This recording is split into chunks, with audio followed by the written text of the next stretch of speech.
스마트폰이나 태블릿을 우리는 종종 사용하곤 합니다. 스마트폰, 태블릿, PC 여러 가지 기계들을 우리는 사용하는데 스마트폰에 혹시 어플을 설치하다가 가끔 가다가 뜨는 팝업 창이 있는 것을 경험하신 적이 있을 겁니다. 어플이나 프로그램을 설치할 때 권한을 승인하겠습니까? 라는 것을 본 적이 있으실 겁니다. 가령 카카오톡을 우리가 처음 설치할 때, 지금 언제 설치했는지 기억도 안 나시겠지만 카카오톡을 처음 설치할 때 권한 설정에 대한 문구가 반드시 뜬다라는 것이죠. 해당 카카오톡 어플이 주소록에 접근하거나 전화에 접근할 수 있도록 그 권한을 허락하시겠습니까? 라는 종류의 질문이 등장하게 됩니다. 그리고 여기에서 우리가 네를 누르게 되면 카카오톡은 그 접속을 허용하는 것으로 거기에 자유롭게 접속할 수 있는 권한을 가지게 된다는 것이죠.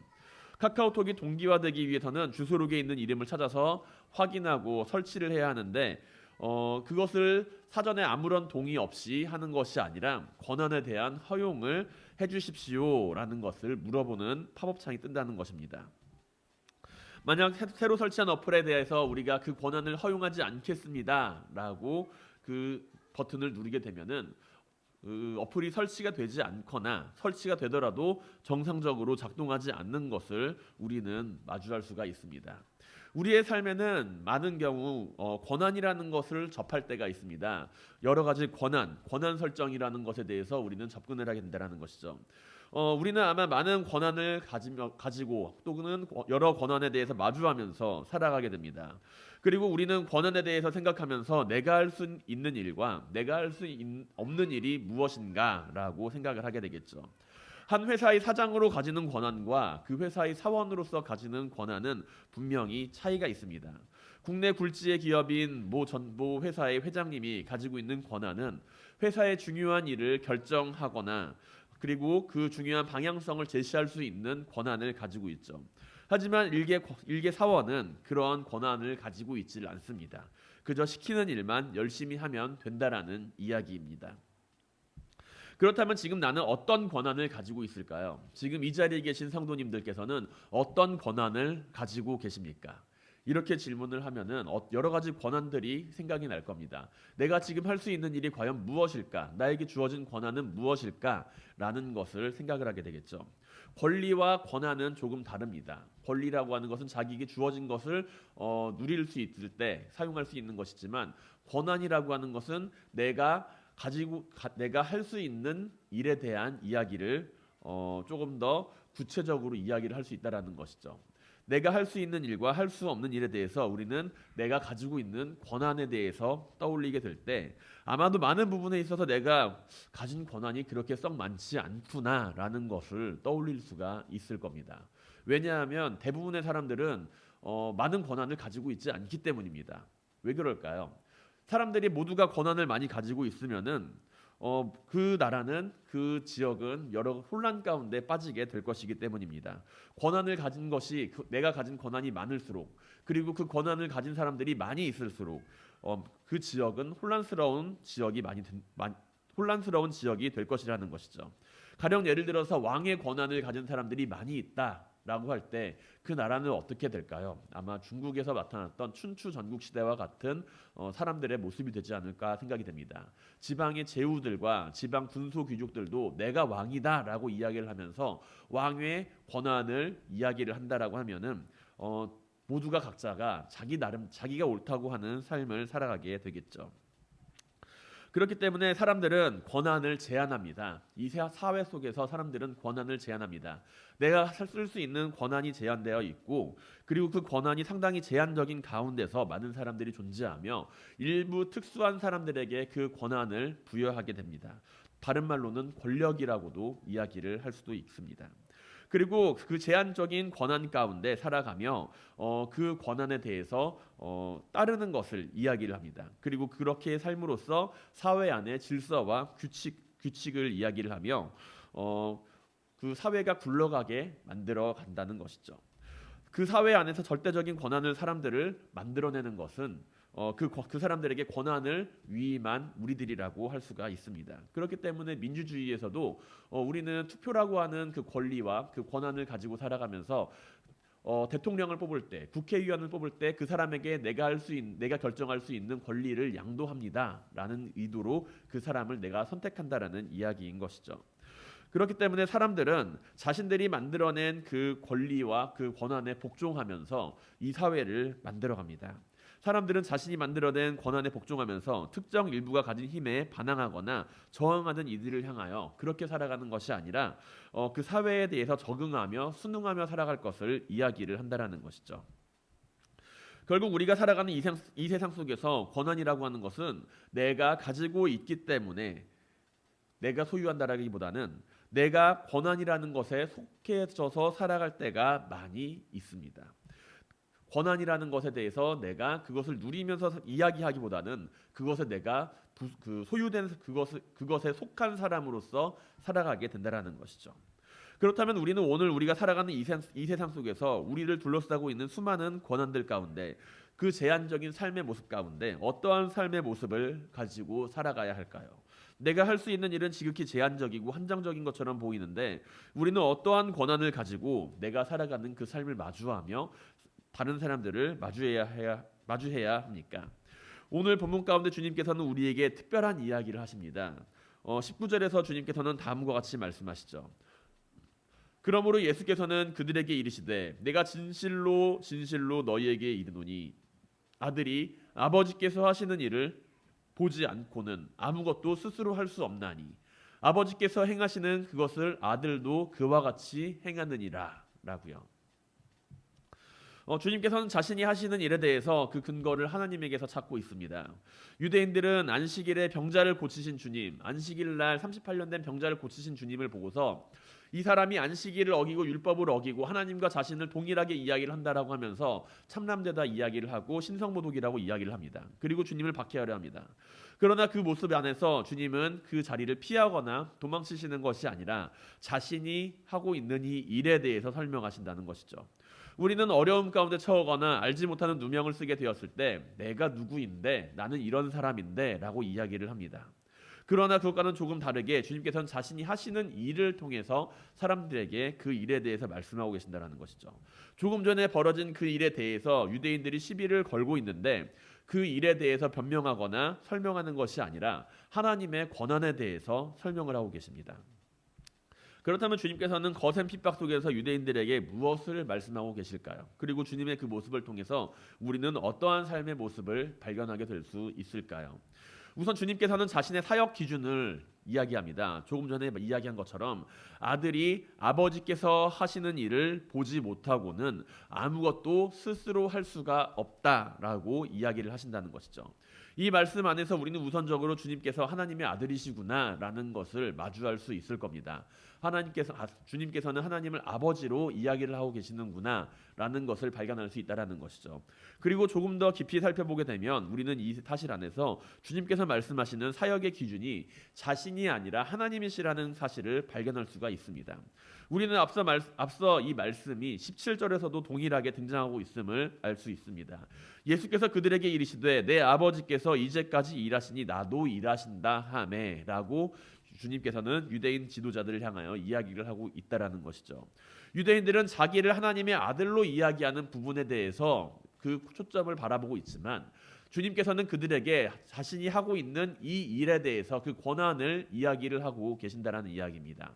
아버지께서 일하고 계시니 나도 일을 한다라는 것이죠. 반대로 말하면 아버지께서 일을 하지 않으시면 나도 일을 하지 않는다라는 이야기와도 같습니다. 하나님의 아들로 이야기하는 주님의 모습 안에서 유대인들은 큰 반감을 가질 수밖에 없었습니다. 그들에게 있어서 하나님과 사람을 동등하게 말하는 것은 분명한 신성모독이었기 때문이죠. 사람으로서는 할 수 없는 말을 하는 것과도 같았습니다. 자신을 하나님의 아들이라고 말하는 것에 대해서 허락받은 사람은 과연 누가 있을까요? 아마 아무도 없을 겁니다. 그러나 주님께서는 유대인들의 핍박 속에서도 분명히 자신이 하는 일에 대해서 그 일이 아버지께로부터 왔음을 이야기를 하고 계십니다. 아들의 권한은 무엇인가요? 아들의 권한은 바로 아버지께로부터 오는 권한입니다. 오늘날 우리가 살아가는 이 시대 속에서 아버지의 권한과 아들의 권한이 일치하게 이야기된다는 것은 조금 어색하게 생각이 될 수도 있습니다. 아버지가 국회의원인데 그 아들이 국회의원처럼 행동한다면은 그 아들은 별로 마땅치 않은 아들로 여김을 받게 될 것이기 때문이죠.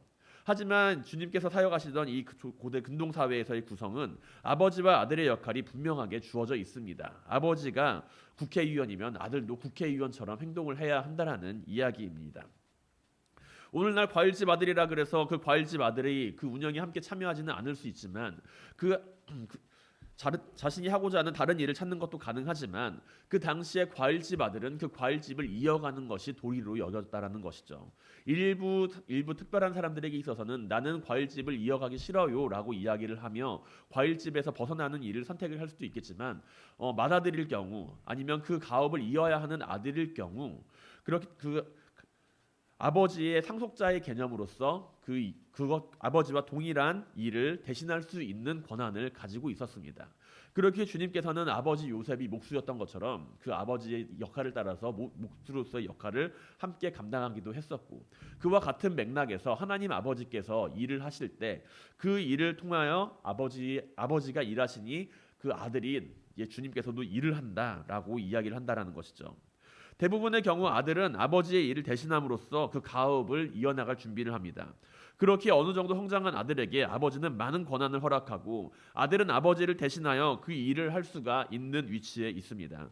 종국의 아버지가 세상을 떠나면 그 유업을 이어받는 것도 아들의 역할이었기에 아버지가 살아계실 때 아들이 아버지의 일을 돕고 그 일을 대신하는 것은 크게 문제가 될 일이 아니었다는 것이죠. 아들의 위치에서 아버지가 하는 일을 바라보고 그 일을 해나가는 것이 오히려 바람직한 일이었다는 것입니다.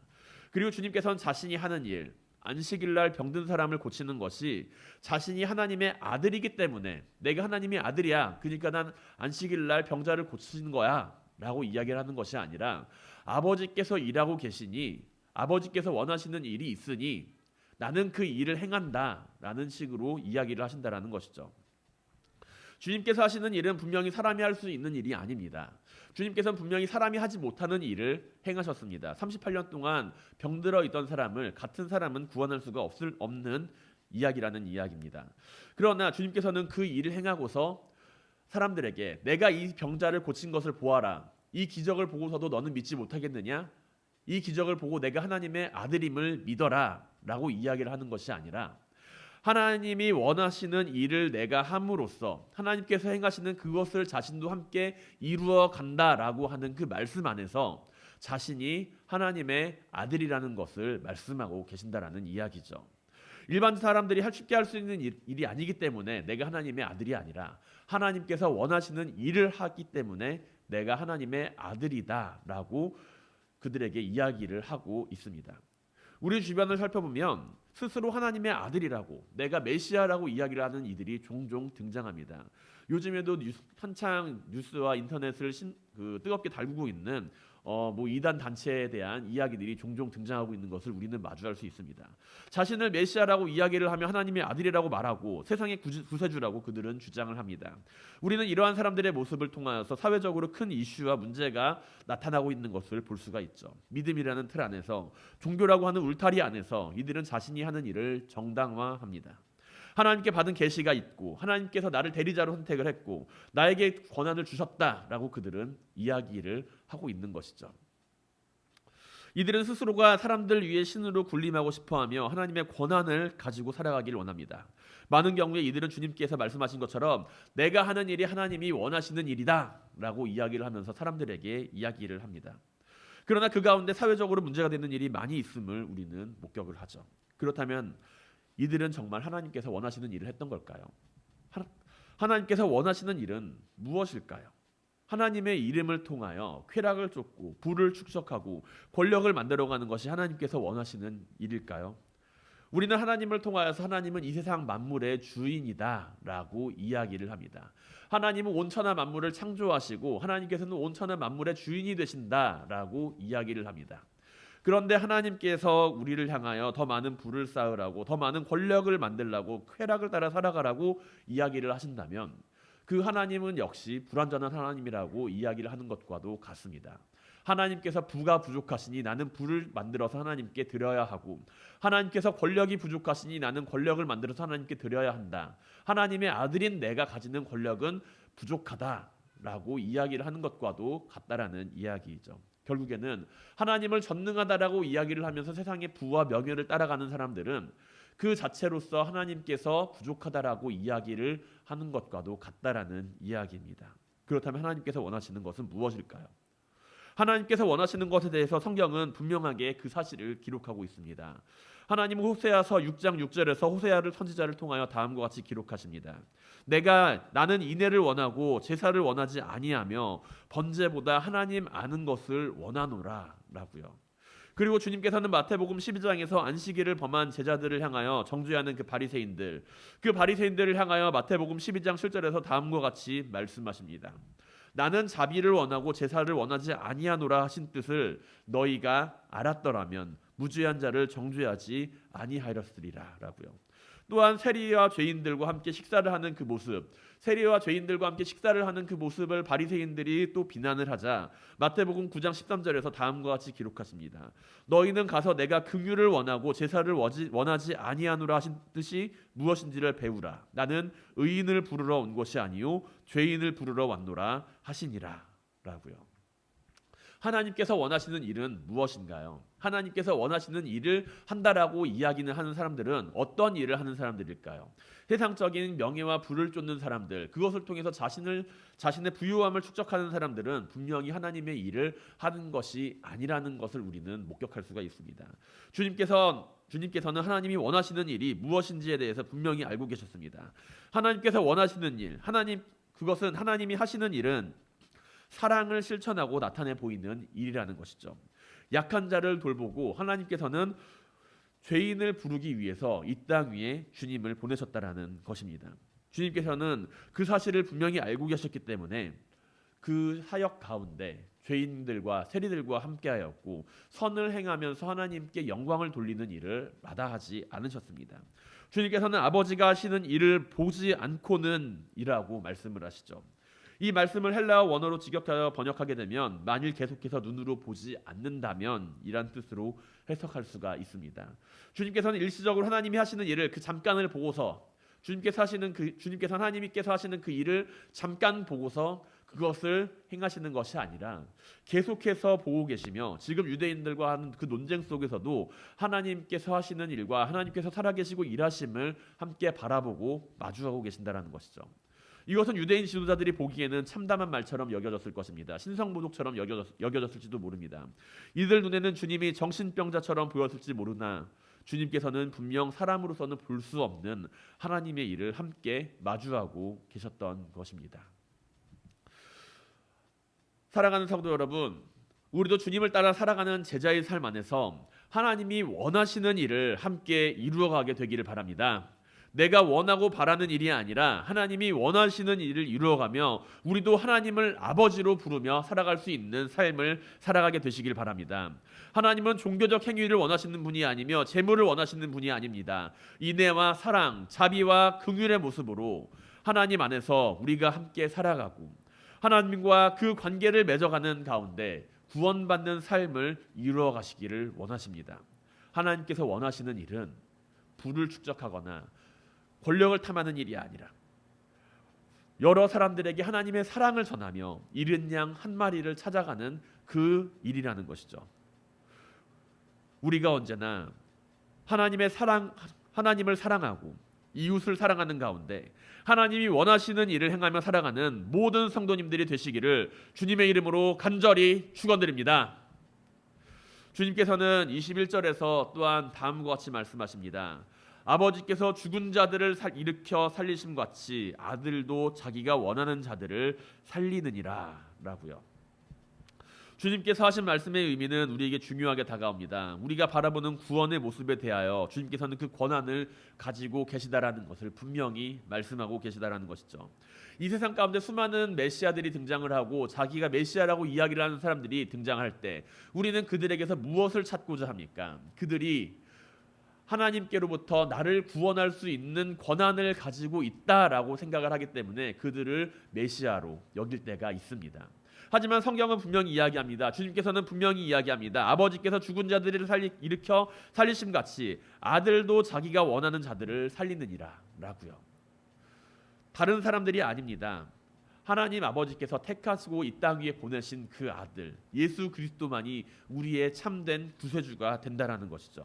사람이 자기의 말로서 사람들을 구원하고 자기의 말로서 사람들에게 구원을 허락하는 것이 아니라 하나님께서 허락하신 그 권한은 오직 예수 그리스도 하나님 살아계신 하나님의 아들 한 분에게만 있음을 주님께서는 말씀하고 계십니다. 주님께서 하신 말씀의 의미는 주님께서 원하시는 것, 주님께서 원하시는 이들, 그들을 구원한다라고 이야기를 하고 있습니다. 여기에서 구원한다라고 하는 말은 가지고 싶어한다, 기뻐한다라는 의미의 헬라어 원어를 함께 사용합니다. 주님께서 원하시는 자들, 곧 주님께서 기뻐하시는 자들, 그분을 믿는 사람들을 의미한다라는 것이죠. 우리는 주님을 믿음으로 말미암아 하나님의 자녀가 되는 삶을 살아갑니다. 우리가 가지지 못하는 수많은 권한 가운데 가장 중요한 것, 그것은 내 스스로가 내 자신을 구원할 수가 없다라는 것이죠. 구원의 권한은 우리에게 있지를 않습니다. 오직 그리스도에게 있습니다.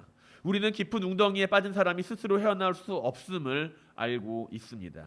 깊은 웅덩이에 빠진 사람을 구원해 줄 수 있는 것은 같은 웅덩이에 있는 사람이 아니라 웅덩이 밖에 있는 사람입니다.